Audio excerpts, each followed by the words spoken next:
হত্যা চেষ্টা সহ 7 মামলার আসামি তানিম রেজা বাপ্পিকে গ্রেপ্তার করেছে ডিএমপি। বাপ্পির শীর্ষ সন্ত্রাসী সুব্রত বাইনের ঘনিষ্ঠ সহযোগী কিনা তদন্ত শেষে জানা যাবে বলছে পুলিশ। অন্যদিকে আরেক শীর্ষ সন্ত্রাসী খন্দকার নাইম আহমেদ টিটন হত্যায় এখনও পুলিশ কাউকে গ্রেপ্তার করতে পারেনি। এই মামলার আসামিদের গ্রেপ্তারের অভিযান চলছে বলে জানিয়েছেন তদন্ত সংশ্লিষ্টরা। বিস্তারিত জানাচ্ছেন ঐশী গোস্বামী প্রমা। গত বছরের ২৭ মে সেনাবাহিনীর অভিযানে গ্রেফতার হন শীর্ষ সন্ত্রাসী সুব্রত বাইন।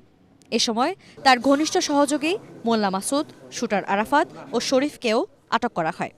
এরপর ৫ আগস্ট পরবর্তী সময়ে রাজধানীতে একের পর এক হত্যাকাণ্ডে আন্ডারওয়ার্ল্ডের সদস্যদের নাম সামনে আসে। কয়েকজন গ্রেফতার হলেও তালিকাভুক্ত অনেক শীর্ষ সন্ত্রাসী এখনও ধরাছোঁয়ার বাইরে। শুক্রবার রাতে রাজধানীর কমলাপুর থেকে গ্রেফতার করা হয় সুব্রত বাইনের ঘনিষ্ঠ সহযোগী ও তার অস্ত্র ভাণ্ডারের অন্যতম নিয়ন্ত্রক হিসেবে পরিচিত তানিম রেজা বাপ্পিকে। তাদের সহযোগীকে তারা কার আন্ডারে কাজ করতেছে এগুলি আমরা বিস্তারিত তদন্ত করে দেখতেছি। এটা সময় সাপেক্ষ বিষয়। পুলিশ জানায় বাপ্পির বিরুদ্ধে হত্যাচেষ্টা সহ মোট 7টি মামলা রয়েছে।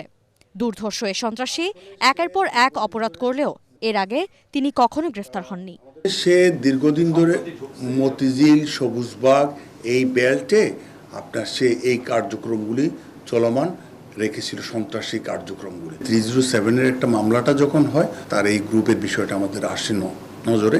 এদিকে শীর্ষ সন্ত্রাসী খন্দকার নাইম আহমেদ টিটন হত্যা মামলায় 2.5 মাস পেরিয়ে গেলেও কাউকে গ্রেফতার করা যায়নি। এটা নিয়ে আমরা সার্বক্ষণিক কাজ করে যাচ্ছি। ইনশাআল্লাহ খুব দ্রুত আমরা ভালো রেজাল্ট দিতে পারব।